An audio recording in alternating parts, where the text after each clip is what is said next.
Good morning, everyone. Today we are going to start our new chapter, regulated power supply. Okay. So, what do you mean by regulated power supply? So, before going through the regulated power supply, first of all, we will go through the regulator. What do you mean by regulator? Okay. So, regulator, in regulator, we will discuss about voltage regulator, only voltage regulator. Okay. So, what do you mean by voltage regulator? So, voltage regulator is an electrical or electronics device that maintain the voltage of power source within the acceptable limit. It means voltage regulator मेरा एक electrical और electronics device है जो क्या करता है, voltage को maintain करके रखता है एक एक्सेप्टेबल लिमिट। मीन्स अगर बात करें कि हमको इतना रेंज तक के वोल्टेज, मीन्स हमको 10 से लेके 20 तक के रेंज के वोल्टेज को चाहिए, तो उस रेंज पे जो वोल्टेज रेगुलेटर क्या होता है उसको मेंटेन करके रखता है ना। जितना हमको चाहिए रेंज, उसी रेंज पे वो मेंटेन करके रखता है। उसी तरह के डिवाइस को हम लोग क्या बोल रहे हैं, वोल्टेज रेगुलेटर। ठीक है। So the voltage regulator is needed to keep voltage within the prescribed range that can be tolerated by the equipment using that voltage। ठीक है। सो वोल्टेज रेगुलेटर क्या होता है, क्यों ज़रूरत होता है, क्योंकि वोल्टेज रेगुलेटर मेरा क्या काम करता है, वो वोल्टेज को एक प्रिस्क्राइब रेंज पे मेंटेन करके रखता है ना, मेंटेन करके रखता है ताकि वो जो वोल्टेज है वो मेरा टॉलरेट कर सके इक्विपमेंट। ठीक है। मान लीजिए हम कोई इक्विपमेंट डिज़ाइन किए हैं जिस पे मेरा वोल्टेज 10 to 20 वोल्ट तक ही एक्सेप्ट करेगा, तो उतने वोल्टेज को वो क्या कर रहा है, उस रेंज पे फिक्स करके रखता है, मेंटेन करके रखता है, ताकि अगर मान लीजिए कि हम उस पर मोर देन 100 वोल्ट आ जाएगा तो वो डिवाइस मेरा डैमेज हो सकता है। ठीक है। तो उसको एक तरफ से ये क्या कर रहा है, मेरा प्रोटेक्ट भी कर रहा है ना, क्योंकि वोल्टेज मेरा मेंटेन करके रख रहा है, कितना वोल्टेज ही हमको सप्लाई करना है इक्विपमेंट पे, तो उतने वोल्टेज को वो क्या कर रहा है, मेंटेन करके रख रहा है। तो उस तरह के डिवाइस को सिंपली हम लोग क्या बोलते हैं, वोल्टेज रेगुलेटर। ठीक है। नेक्स्ट देखेंगे हम लोग need of regulated power supply. अब देखिए रेगुलेटेड पावर सप्लाई का ज़रूरत क्यों पड़ा है ना। So almost all electronics device used in electronics circuit need a DC source of power to operate. ठीक है। जितने भी मेरे इलेक्ट्रॉनिक्स डिवाइसेस होते हैं, इलेक्ट्रॉनिक सर्किट होते हैं ना, वो सारे मेरे डीसी सोर्स ऑफ पावर से ऑपरेट होते हैं। ठीक है। मीन्स उसको ऑपरेट करने के लिए हमको क्या चाहिए था, डीसी पावर सप्लाई। तो डीसी पावर सप्लाई मेरा कैसे आने वाला है, बाय यूजिंग रेक्टिफायर। ठीक है। तो रेक्टिफायर से भी पहले क्या एक प्रोसेस होता है, ट्रांसफॉर्मेशन। ठीक है। मीन्स सबसे पहले हम लोग स्टेप डाउन करते हैं। ठीक है। एसी सप्लाई जो मेरे इंडस्ट्रीज से जो मेरे जो जनरेशन से एसी सप्लाई आता है उसको हम लोग क्या करते हैं, घर में जो आता है उसको हम लोग सबसे पहले क्या करते हैं, उसको ट्रांसफॉर्म करते हैं ट्रांसफार्मर के थ्रू। ठीक है। स्टेप डाउन करते हैं, देन हम उसको रेक्टिफायर पे अप्लाई करते हैं। रेक्टिफायर क्या करता है, उसको पल्सेटिंग डीसी पे कन्वर्ट करता है। देन पल्सेटिंग डीसी को प्योर डीसी पे करने के लिए हम लोग क्या करते हैं, उसको फिल्टर यूज़ करते हैं ना।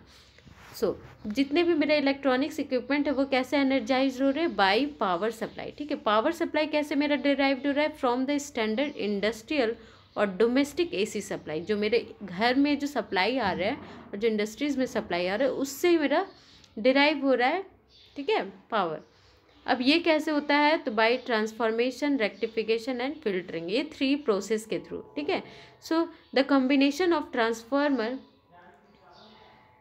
Rectifier and filter constitute an ordinary DC supply. अब जो मेरा ट्रांसफार्मर, रेक्टिफायर और जो फिल्टर है ये मेरा डीसी पावर सप्लाई कंस्टिट्यूट करता है, जो कि मेरा एक अनरेगुलेटेड पावर सप्लाई होता है। उसको हम लोग क्या कहते हैं, वो फिक्स्ड हमको दे दिया तो उसको हम लोग क्या कर रहे हैं, रेगुलेट नहीं कर सकते। मान लीजिए कि अगर आप कोई लोड लगाएं, उस पर अगर 100 वोल्ट चाहिए तो अब हम 100 वोल्ट ही उसको देंगे। ठीक है। जैसे कि मान लीजिए कि अगर कोई इलेक्ट्रॉनिक्स डिवाइस हम लोग कनेक्ट किए उसको 20 जैसे कि लेटर सपोज 12 वोल्ट उसको चाहिए, तो 12 वोल्ट से मान लीजिए कि अब हम उसको इंक्रीज़ करना चाह रहे 24 वोल्ट तक, तो वो मेरा इंक्रीज़ नहीं हो सकता है। ठीक है। बस हमको उसको रेगुलेट हम नहीं कर सकते। तो उस तरह के जो पावर सप्लाई होता है उसको हम लोग क्या बोलते हैं, अनरेगुलेटेड पावर सप्लाई। जो सिंपल हम लोगों ने रेक्टिफायर चैप्टर देखा था, तो वो क्या था, सिंपल मेरा वो एक अनरेगुलेटेड पावर सप्लाई था। ठीक है। जो कि एक मेरा फिक्स पावर सप्लाई दे रहा है जिसको हम लोग रेगुलेट नहीं कर पा रहे हैं। ठीक है। So for many application in electronics, unregulated power supply is not good enough because of the following reason. ठीक है, अब देखिए बहुत सारे जो इलेक्ट्रॉनिक्स डिवाइसेस होते हैं, ठीक है, उस पर जो अनरेगुलेटेड पावर सप्लाई होता है ना, वो ज़्यादा अच्छा नहीं होता है। क्यों नहीं होता है? क्योंकि अनरेगुलेटेड पावर सप्लाई जो होता है वो उसका जो रेगुलेशन होता है वो पुअर होता है। ठीक है, अब जो होता है variation in AC main supplies भी होता है। ठीक है, फिर वेरिएशन इन टेम्परेचर। ठीक है, तो इन तीनों के कारण जो होता है मेरा अनरेगुलेटेड पावर सप्लाई जो होता है वो अच्छा नहीं होता है किसी भी इलेक्ट्रॉनिक सर्किट के लिए। सो ये जो तीनों मेरा वेरिएशंस है वो मेरा DC जो सप्लाई होता है ना उस पर काउज करता है। ठीक है, इनएक्यूरेट ऑपरेशन। ठीक है, अब जब पुअर रेगुलेशन होगा तो DC आउटपुट पे मेरा इनएक्यूरेट आउटपुट प्रोवाइड करेगा। अगर वेरिएशन इन AC सप्लाई में जो हम लोग मेन AC दे रहे हैं उसी पे वेरिएशन होगा तो उस पर भी मेरा चेंजेस होगा।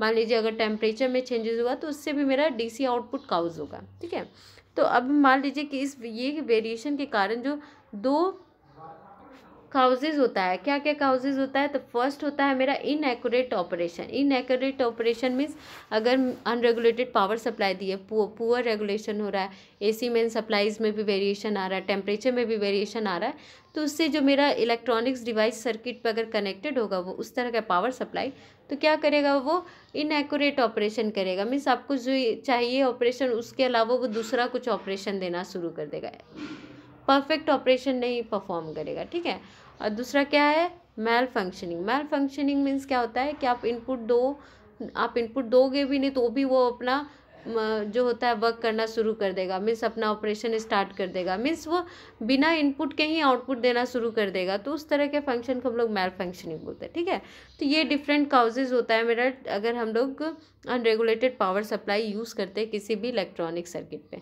ठीक है, तो इस सब को से ओवरकम करने के लिए हम लोग क्या करते हैं? एक फीडबैक अरेंजमेंट करते हैं। ठीक है, so some feedback arrangement acting as a voltage regulator is employed to overcome the above mentioned shortcoming and hence such a system called regulated power supply। ठीक है, तो इस सारे ऑपरेशंस जो भी मेरा इनएक्यूरेट ऑपरेशन और मैल फंक्शनिंग हो रहा है इलेक्ट्रॉनिक सर्किट पे, इस सब को ओवरकम करने के लिए कि हम लोग फीडबैक अरेंजमेंट लगाते हैं। ठीक है, जो कि मेरा एक वर्क करता है एज अ वोल्टेज रेगुलेटर। ठीक है, ये क्या होता है?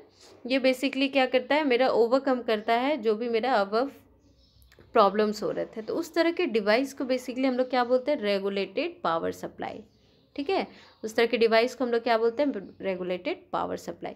सो definition of regulated power supply क्या हुआ? तो देखिए, regulated power supply is an electronic circuit that is designed to provide a constant DC voltage of predetermined value across the load terminal irrespective of the mains fluctuation, AC mains fluctuation and load variation। It means voltage जो मेरा regulated power supply है वो क्या है? एक electronic circuit है जिसको हम लोग डिज़ाइन करते हैं जो मेरा प्रोवाइड करेगा कांस्टेंट DC वोल्टेज। ठीक है, कांस्टेंट DC वोल्टेज ये मेरा प्रोवाइड करता है और pre determined value. Pre determined value means हम लोग पहले से डिसाइड करते हैं कि ये 12 वोल्ट तक के कांस्टेंट DC वोल्टेज प्रोवाइड करेगा।